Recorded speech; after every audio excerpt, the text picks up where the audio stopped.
नमस्कार, शिवन्या पाटील चॅनेलमध्ये तुमच्या सगळ्यांचे स्वागत आहे. आज आपण श्री नवनाथ भक्तिसार अध्याय 13 पाहणार आहोत. जालिंदरनाथांची मैनावतीस भेट. मैनावतीस उपदेश कसा केला ते पाहणार आहोत. पुढे शंकर व विष्णू हे जालिंदरनाथ व कानिफा यांच्यासह बद्रिकाश्रमास गेले. ते सर्वजण जालिंदरनाथाची शक्ती पाहून थक्क झाले. त्यांच्या आपापसात गोष्टी चालत असता दैवतांची विटंबना जालिंदराने केल्यामुळे ते त्यांची वाहवा करू लागले व आजपर्यंत त्यांना हात दाखविणाऱ्यांना असा वस्तात कोणीही मिळाला नव्हता असे उद्गारही बाहेर पडले. नंतर शंकराने जालिंदरास सांगितले, तू नागपत्र अश्वस्थाच्या ठिकाणी जाऊन यज्ञ कर व तेथेच कवित्व करून दैवतापासून वर मिळवून घे. वेदविद्येचे मंत्र पुष्कळ आहेत. अस्त्रविद्या महान प्रतापी खरा, परंतु कलियुगात तिचे तेज पडणार नाही. मंत्रविद्येचा लोकास काडीचा सुद्धा लाभ व्हायचा नाही. ह्यास्तव कविता सिद्ध करून ठेव आणि त्या सर्व विद्या कानिपास शिकव. हा कानिपाचा उदारपणा दांभिकपणाचे आहे, परंतु कारण परत्वे उपयोगी पडण्यासाठी ह्याची ही वृत्ती ठीक आहे. हजारो शिष्य करतील, ह्याला सर्व विद्या अवगत असतील, येणेकरून याचे सर्व वर्चस्व जगात राहील. पूर्वी साबरी ऋषीने ह्या मंत्रांचा मार्ग शोधून काढला, परंतु ती विद्या थोडी असल्यामुळे तीचपासून जनाला म्हणण्यासारखा लाभ होण्याचे चिन्ह दिसत नाही. 100 कोटी कविता पाहिजेत, ती नवनाथांची करावी. सर्व खटपट परोपकारसाठी करावयाची आहे. तुम्ही सर्वज्ञ आहात, तुम्हा सांगवयास पाहिजे असे नाही.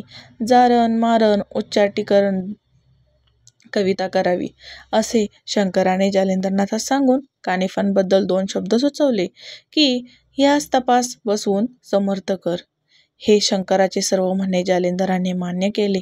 मग जालिंदर व कानिफा या उभयतांनी 12 वर्षे तिथे राहून 40 कोटी 20 लक्ष कविता तयार केल्या. ते पाहून शंकर प्रसन्न झाला. मग त्याने नाग अश्वस्थाखाली ते प्रयोग सिद्ध करून घेण्यासाठी त्यास बोध केला. त्यावर उभयता तेथे गेले. तेथे हवन करून प्रयोग सिद्ध करून घेतले. सूर्यकुंडांचे उदक आणून 52 वीरावर शिंपडून त्यांची अनुकूलता करून घेतली. ते पुन्हा बद्रिकाश्रमास परत आले. तेथे जालिंदराने कानिपास तपश्चर्यास बसवले आणि आपणही तपश्चर्येस गेला. तेथे गोरक्षनाथही तपश्चर्या करीत होता, पण त्यांना परस्परांविषयी माहिती नव्हती. इकडे जालिंदरनाथ तीर्थयात्रा करीत फिरत होता. तो आपल्या मस्तकावर गवताचा भारा घेऊन अरण्यातून गावात जाई व तेथे तो गायीस चारा देई. त्याने मस्तकावर भारा घेतला असता त्यास त्यापासून भार वाटून त्रास होऊ नये म्हणून वायू तो भारा मस्तकापासून काही अंतरावर वरच्यावर झेलून धरी. याप्रमाणे जालिंदरनाथ गवताचा भारा मस्तकावर घेऊन फिरत फिरत गोड बंगाल देशातील हेलापट्टणास गेला. तेव्हा गवताचा भारा मस्तकाच्या वर आधारा वाचून कसा राहिला याचे तेथील लोकांस मोठे नवल वाटू लागले. त्यांना हा कोणीतरी सिद्ध आहे असे वाटून ते त्याच्या दर्शनासही जाऊ लागले. तो गावातील घाणेरड्या जागेत राही व आपला उदरनिर्वाह भिक्षा मागून करी. त्रिलोचन राजाचा पुत्र गोपीचंद हा त्या काळी काही तेथेच राजा होता. गोपीचंद राजाची आई मैनावती ही मोठी सद्गुणी स्त्री होती. ती एके दिवशी राजमहालाच्या गच्चीवरून शहराचा रमणीय देखावा पाहत असता तिने जालिंदरास पाहिले. आधारा वाचून डोक्याच्या वर मोळी घेऊन जाणारा असा तो जोगी पाहून तिला आश्चर्य वाटले व हा कोणी प्रतापी पृथ्वीवर उतरला आहे असे तिच्या मनात आले.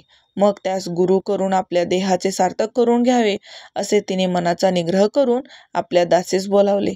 ती दासी तर चतुर होतीच. ती येताच हात जोडून उभी राहिली आणि मोठ्या आदबीने का बोलावले म्हणून विचारू लागली. तेव्हा मैनावती तिला म्हणाली, माझे एक फार नाजूक काम आहे, ते तुला करायचे आहे. यास्तव ही गोष्ट अगदी बाहेर फुटता कामा नये. का की प्रशंसा जीवावर येऊन बेतणारा म्हणून सावध राहिले पाहिजे. असे बोलून तिने तिला तो जोगी कोठे जात आहे याचा पक्का शोध गुप्तरीतीने करण्यास सांगितले. जालिंदरास पाहून दासी चकित झाली व आपण जाऊन त्याचा अनुग्रह घ्यावा, जन्ममरणापासून मुक्त व्हावे असे तिने मैनावतीस चांगला बोध केला.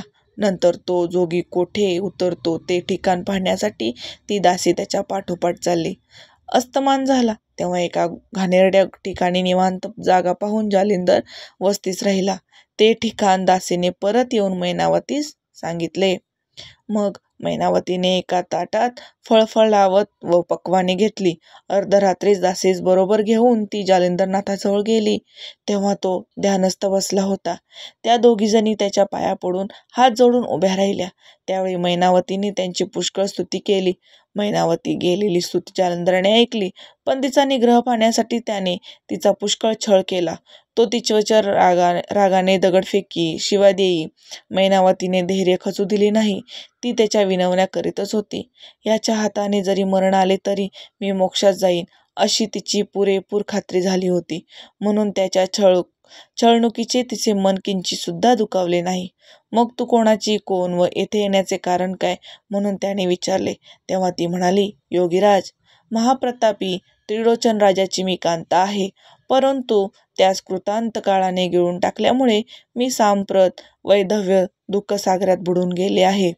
ही जन्ममरणाची जगाची रहाटी पाहून मी भिवून गेले आहे व या योगाने मला पश्चाताप झाला आहे. काळाने पतीची जी अवस्था केली तोच परिणाम माझा व्हायचा. असे ऐकून तो म्हणाला, जर तुझा पती निर्वर्तला आहे तर तू हल्ली कोणाजवळ असतेस? तो प्रश्न ऐकून ती म्हणाली, माझा मुलगा गोपीचंद राजा याच्याजवळ मी असते. मग पण आता या वाटाघाटीचा विचार करण्याची जरुरी नाही. कृपा करून मला तुम्ही कृतांत काळाच्या भीतीपासून सोडवावे अशी माझी हात जोडून चरणापाशी विनंती आहे. तेव्हा त्याने सांगितले की कृतांताच्या पाशाचे बंधन मोठे बिकट आहे. ते मत्सारख्या पिशाच्याकडून तुटवायचे नाही.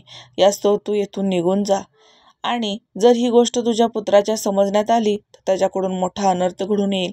इतका प्रकार होईपर्यंत उजाडले. तेव्हा ती त्यास नमस्कार करून आपल्या घरी गेली. तिला सारा दिवस चैन पडले नाही. मग रात्र झाल्यावर दासीस बरोबर घेऊन ती पुन्हा जालिंदरनाथाकडे गेली. पाया पडून हात जोडून उभी राहिली. पण नुसते उभे राहण्यात काही हशील नाही. थोडी तरी सेवा घडावी म्हणून ती त्याचे पाय चेपीत बसली.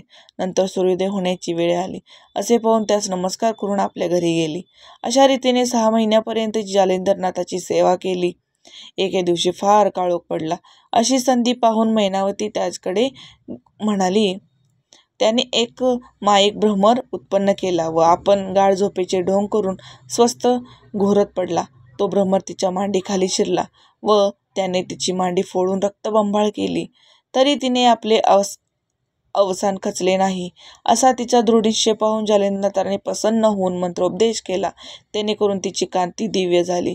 तिने त्याच्या पायावर मस्तक ठेवले व मी जन्मास आल्याचे आज सार्थक झाले असे ती म्हणाली.